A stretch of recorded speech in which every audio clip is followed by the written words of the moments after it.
सुनता चिन्हा था सेला चिन्हे चिन्हे लागत है। ए हना तोर मामा के फुफू के ओखर दाई के बेटी के लइका के ओखर छोटे मामा के दादा के सौतेली माँ के बेटा के लइका है।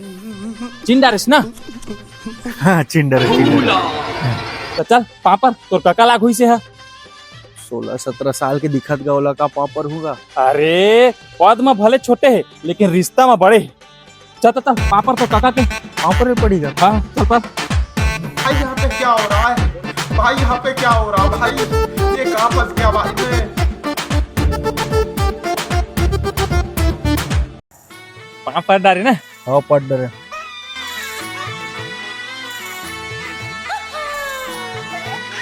ये देख और लड़का है ना कले छोई से हो वो तो रिश्ता में ससुर दादा पापा जा